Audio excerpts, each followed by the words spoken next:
Debout Congolais, unis par le sang, unis dans le fort pour l'indépendance.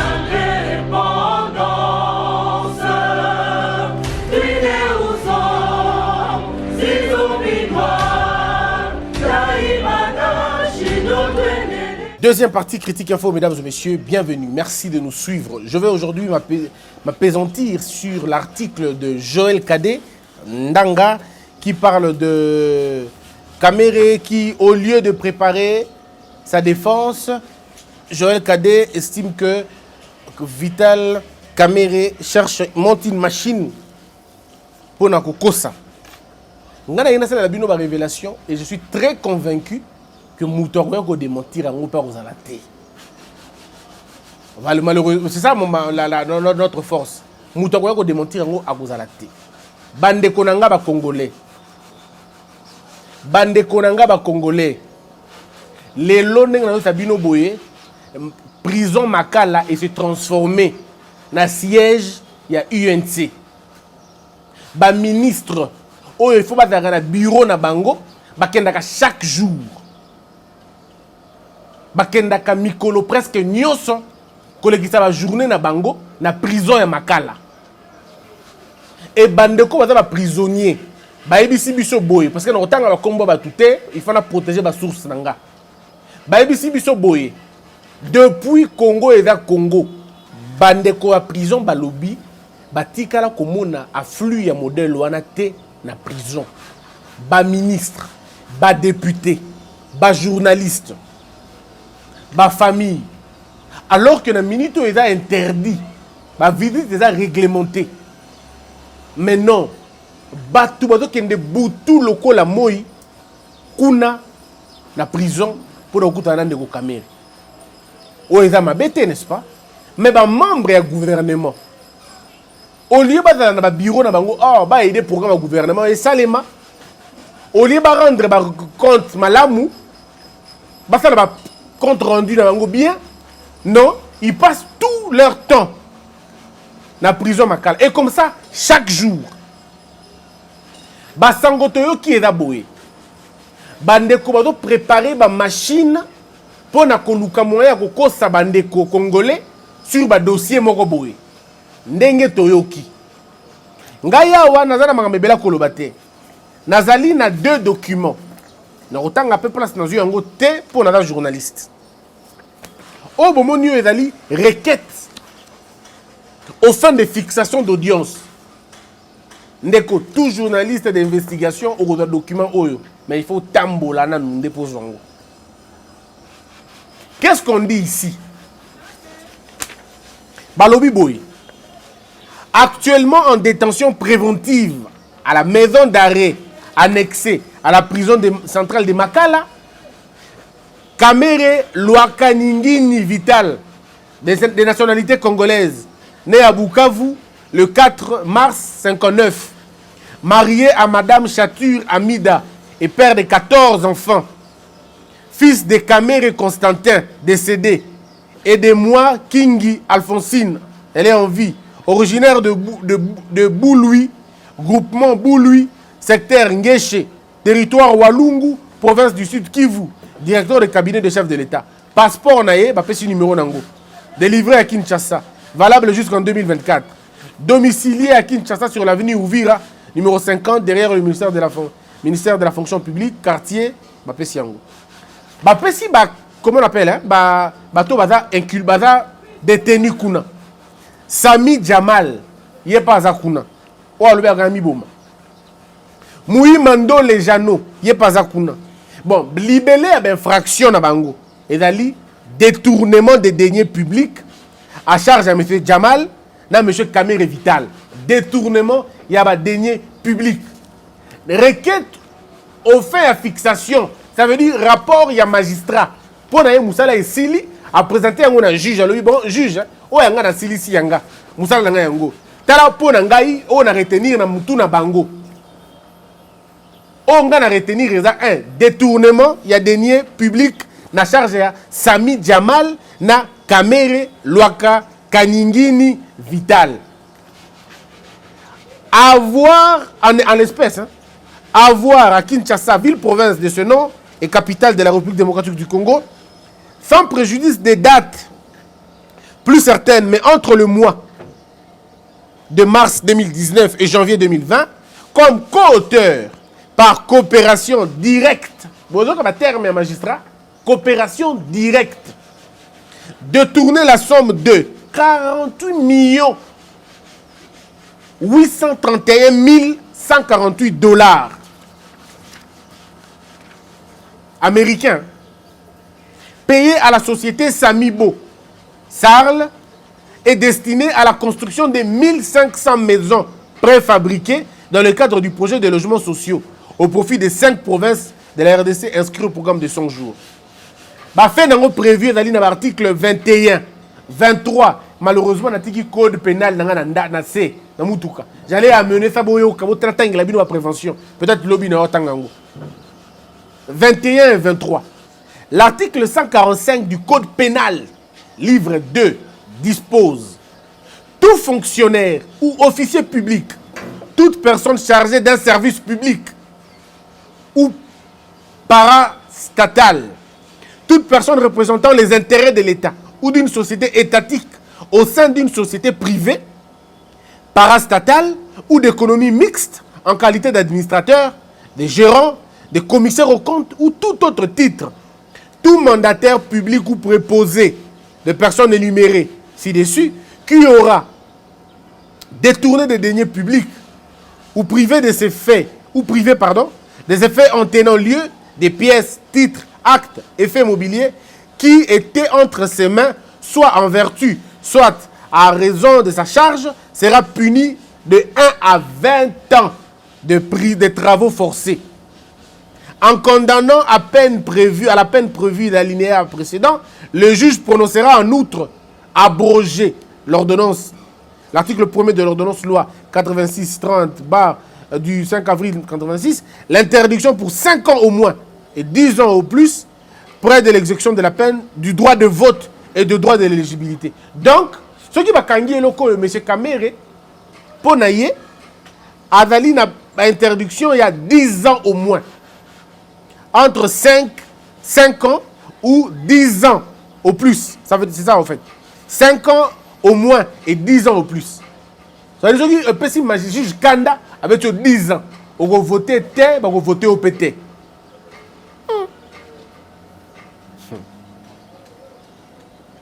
Interdiction d'accès aux fonctions publiques et para-étatiques, quel qu'en soit l'échelon.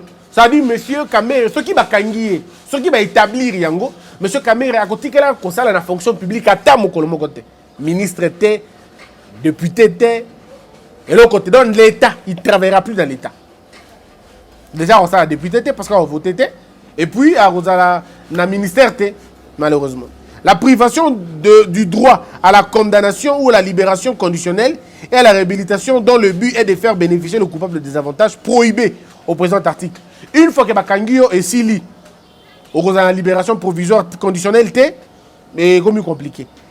5. Expulsion définitive du territoire de la République après l'exécution de la peine si le condamné est un étranger. Net M. Jamal Wana. Ceux qui vont se rendre compte qu'il y a un Congolais. Ceux qui vont condamner, ceux qui ont peine sili, à Zongi et pas na Bango, pour la libérer. Sera puni de peine portée aux alinéas 1er et 2, ci-dessus celui qui, fiamment, aura de quelque manière que ce soit dissimulé. On dit pas c'est comme il m'a dit dissimulé. Neboki moko kimi yake braza. Dissimulé. Neboki mama soba comme kobela. Car comme va dissimuler wana.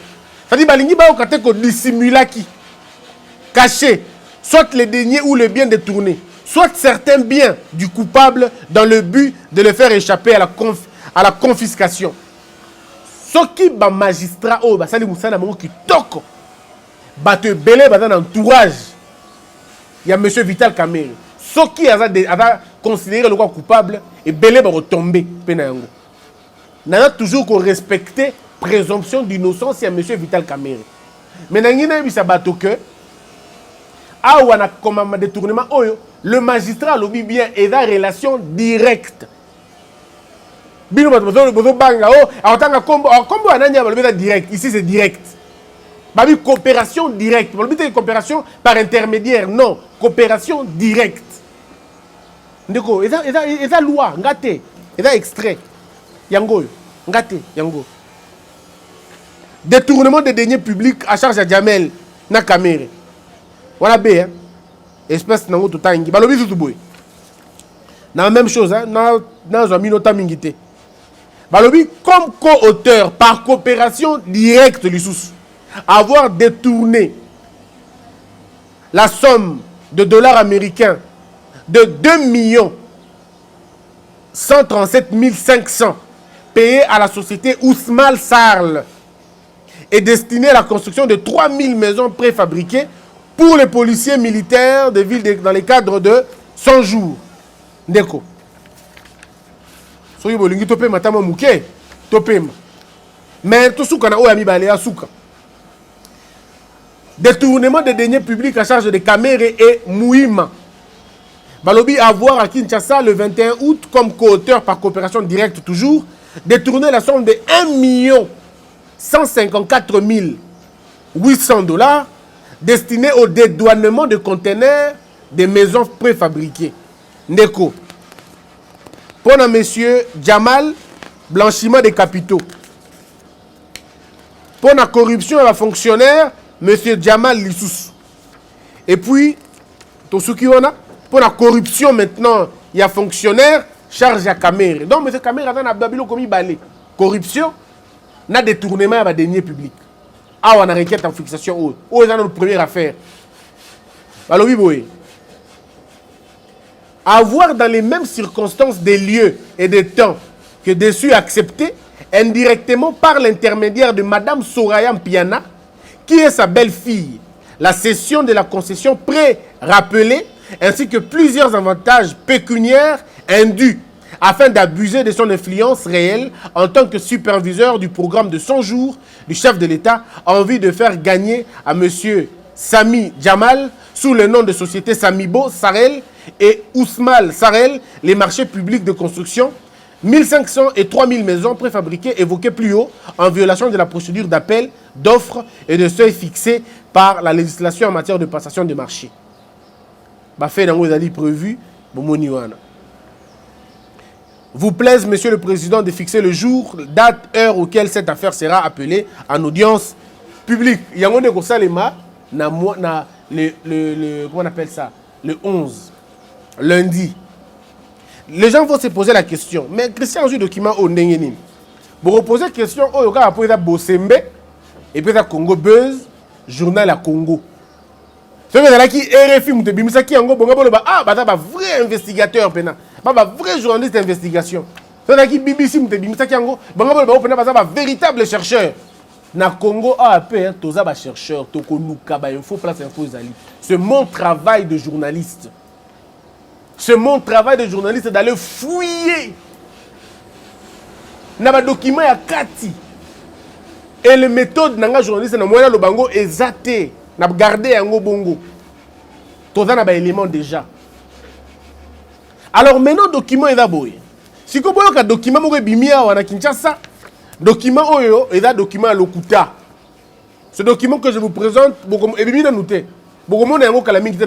c'est un faux document. Un faux document qui ment. Qui ment sur les maisons préfabriquées.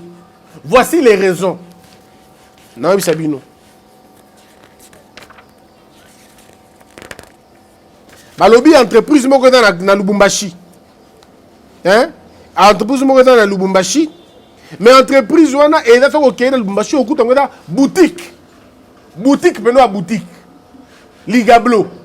Il y a une entreprise aujourd'hui marché pardon eza na ba considéré na makambusu tout ça ngwa. Balobi boy. Projet à 1500 maisons préfabriquées. Le temps me manquera de lire tous les documents au eza. Maintenant après Sabino synthèse.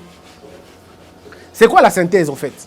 C'est que ici il y a eu une affaire de 57 millions de dollars décaissée par le Trésor public pour Likambouya 1500 maisons.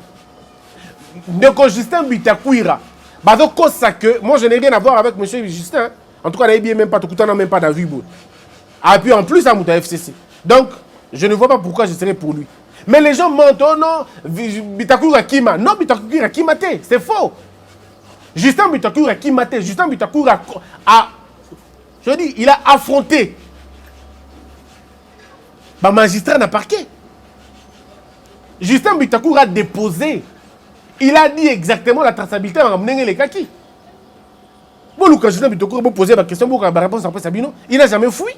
Contrairement à notre cas. Il n'a jamais fui. Il a dit ce qu'il fallait dire. Mais Bandeko, on a deux questions ou peut-être trois. Donc, pour aller là, on va s'arrêter là. Maintenant, on a moi deux petites questions. Bino Bobi Sangai, si moi je suis en train de me tromper, ou Bangonde Bazomikos. Est-ce que c'est moi qui me trompe ou c'est eux qui se trompent? Lorsque une société signe un contrat avec l'État, d'accord? Bayokani Balobi, tu as besoin d'une maison préfabriquée. Nakan Tchatch, par exemple. Topena Kinkole. Topena Mboujima, Topena Kananga, ça dépend. Partout, bon, balingi. Tozana, maison préfabriquée, Kuna.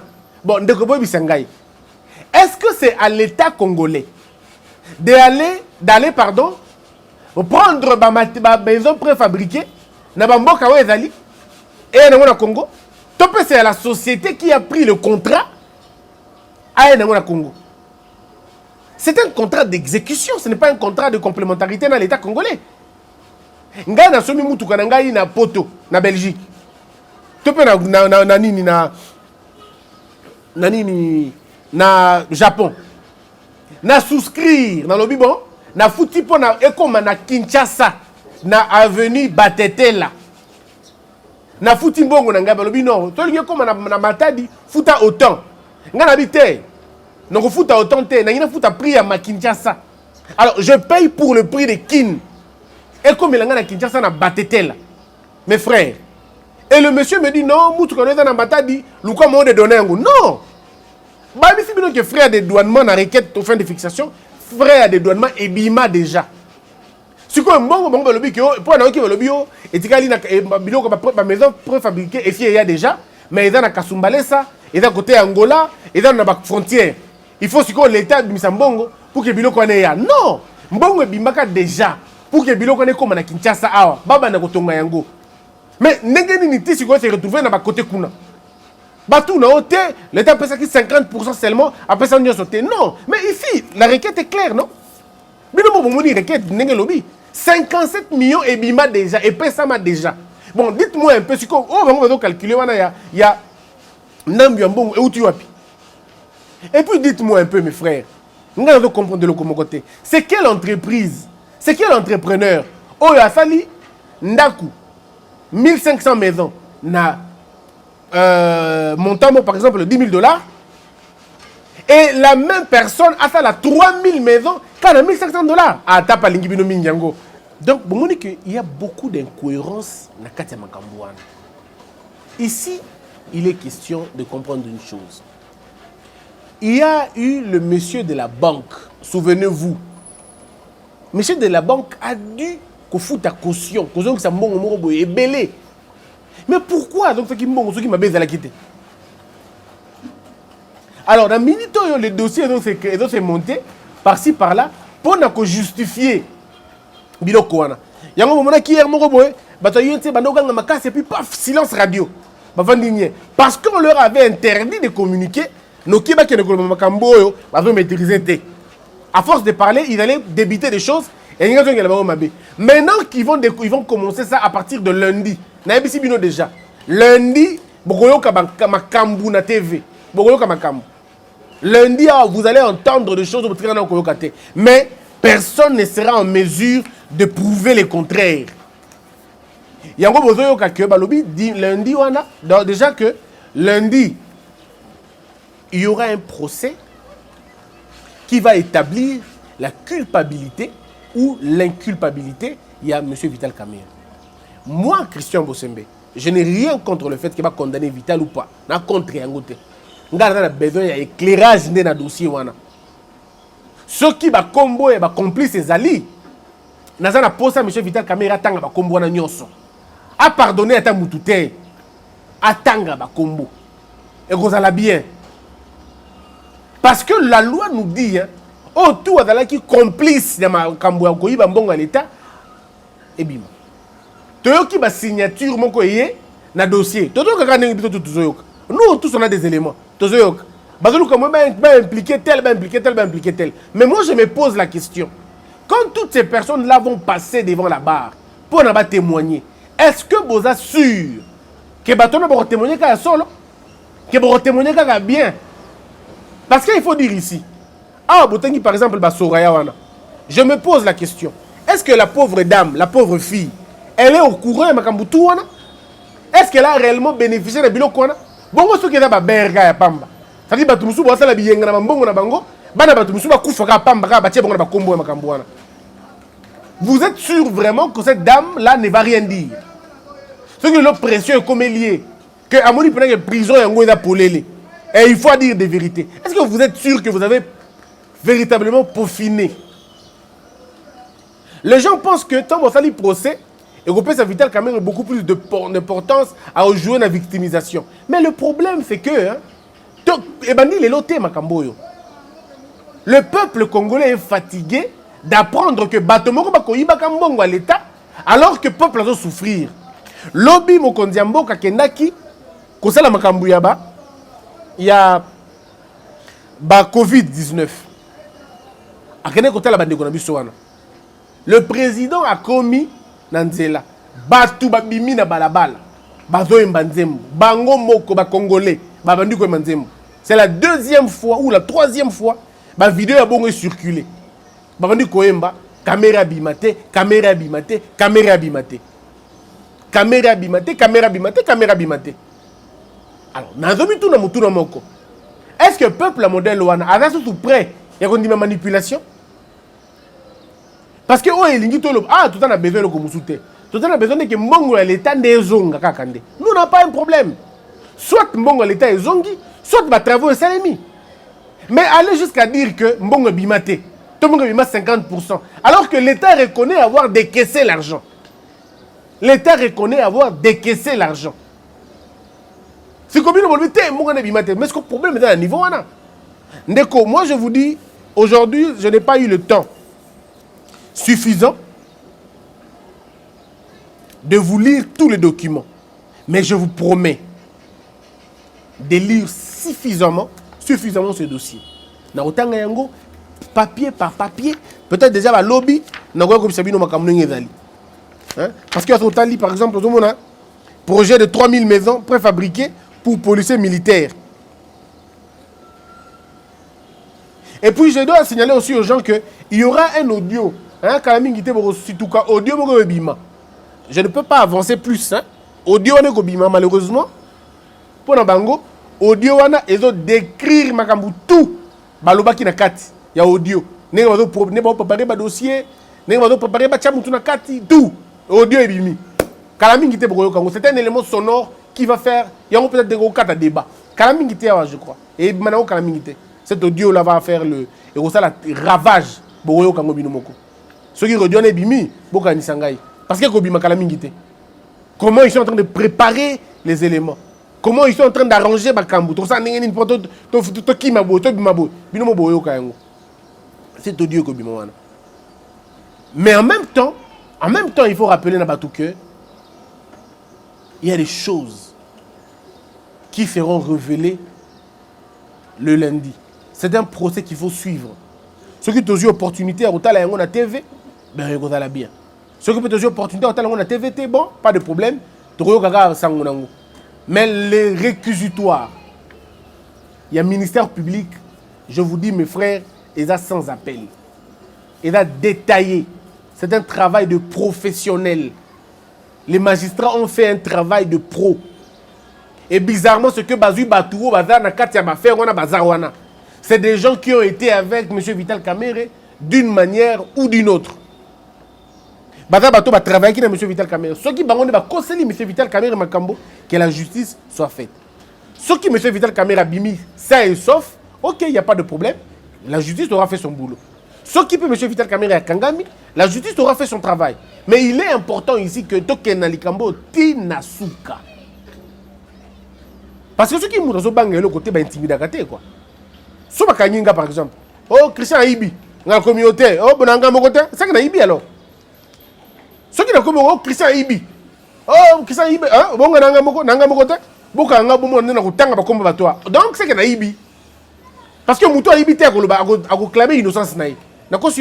Celui qui n'a pas volé, Babisinga Ono, Christian Bosembe, Aibi Mbonga l'État, non batin, Naïbi Mbonga l'État, Naïbi Mbonga l'État, Naïbité. Toi, quand ça l'audit, pas de problème, bon, Nabi no ça l'audit, Nabi qui est beaucoup de l'autre. Mais ce comme que Christian Bosembe Oibi, Tokanga oh, nga Naïbité, Zela, Nanga Mokotin, Nangotanga Bakombo. Oh, c'est que Oibi, mais Batumusubi Bazali. Alors attendons maintenant voir comment ça va se passer. J'appelle le peuple congolais à la vigilance la plus extrême. La vigilance. Est-ce que boyebi que ba bureau mususu na poto ba fouti ba ngombongo na profiter na senga na procureur général près la cassation.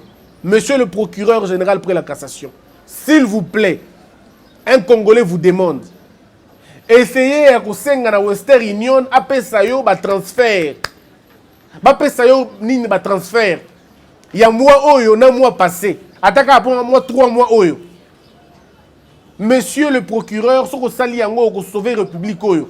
Batu batindi ba mbongo na poto na ba chaîne étrangère pour na ba lobela makambo oyo. Bogoyo kango pendant cette semaine. Batindi ba mbongo na ba poto. Les chaînes étrangères ont été payées. Bomino moko bogoyo kango. Qu'est-ce que la preuve vous en donne? Bogomo que dans chaque journal ou dans chaque espace à journal moko quelconque. Na TV, to na radio, mais ya bapaya, dossier, il y a Vital Kamerhe qui m'a toujours. Et beaucoup de traiter dossier, vous allez voir vous-même. Ils vont traiter le dossier dans la logique, il y a humilier justice, il y a impliquer politique na kat. Beaucoup de gens il y a un monsieur le procureur, a bengana Western Union. Western Union a payé sa transfert. Basa la réquisitoire, mon kuna, réquisition, pardon, kuna. Bah faire la réquisition, bah mais quand on a nous banani bah tina kimbongo na période nini na destination nini. Tous ça na ba éléments na ba sangu. On a des éléments que bah cabinet d'avocat moko bah so bah futa mi pe na poto. Bah tina li bango mbongo. Bon bah ndeko singa na tangi kombo mutu aw. Ce que moi difficile la nanga na makambo la nanga ndeni. Toyoki sangu ke ba tu moko awa na Kinshasa, bah tindi mbongo na poto. Pona ba somba ba médias étrangers. Batini mbongo na poto pour que ba futa ba avocat moko boye ba le kene ko saisir ba bureau des Nations Unies ba kene ko bimisa yango loko la problème moko quelconque. Voilà le dossier comment il se présente. Maintenant à vous chers Congolais vous comprendre. Biso a droit à sonner je veux dire tireur hein il y a alarme car tout tirer na biso ka sonnette. Biso to alerter la population. Boye ba déjà que à partir il y a lundi semaine prochaine, Bogoyoka bino moko traitement et d'information. Bogoyoka traitement et d'information Bogoyoka. Bogoyoka prise de position Bogoyoka. Vous allez étonner ceux qui quelques membres des Nations Unies, quelques membres il y a organisation internationale, il y a ONG internationale, quelques membres des organismes internationaux, ba lobeli makambo na ndenge ya mabe. Vous allez étonner parce que il y a des gens que les civils disent que mbongo est en jeu na makambo. Maintenant il y a pas si mbongo ndena lobby na ngate. Non, il pas si mbongo ndena lobby na ngate. Média pe na tangité mais na bino ka to fungola misu parce que makambo le kana semaine est vraiment compliqué. Entre-temps, j'exhorte mes amis journalistes de fouiller le sous-dossier. De fouiller le sous-dossier. Je ne suis pas convaincu que M. Vital Kamerhe a gagné mon makamboana. N'a convaincu te. Bato batape mo ebele na makamboana ou ba tilelo ba batami. To bimisa ba dossier wana. Tous ces gens-là doivent être cités devant la justice. Mais to boinde boko ça. Toboy ne commenter ma dossier.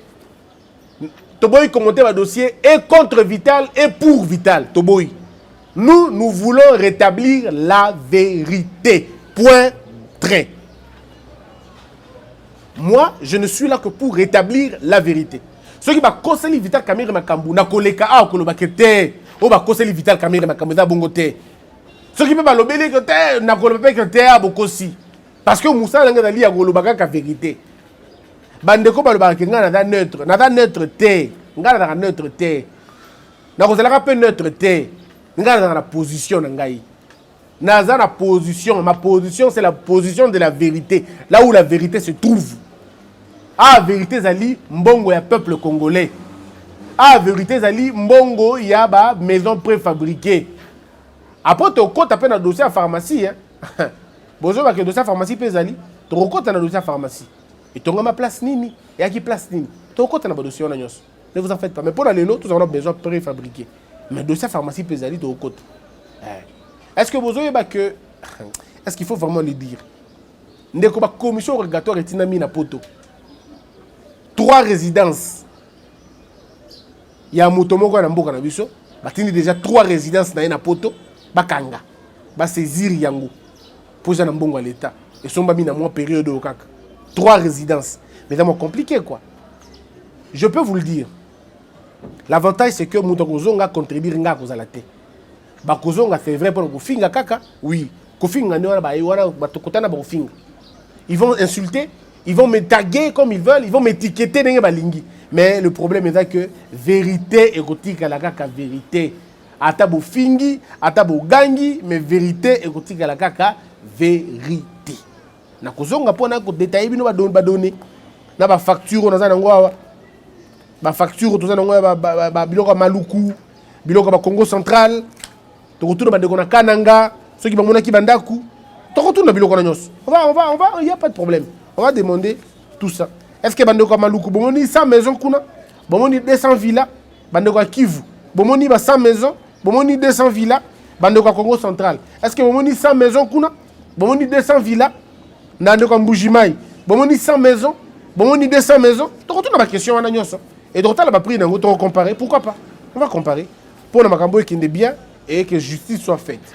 Que la peur quitte nos esprits et que Dieu bénisse la RDC. Debout Congolais, unis par le sang, unis dans le fort pour l'indépendance. Tués aux hommes, si oublie-moi, Daimana, Shido, Tweneleye, Nakinyamana, Piko, Namosala, Totonga, Moka, Koleka, Kitoko, Nakinyamana, Kongo, Toye Mali, Toye Bolonde, Neyalisa.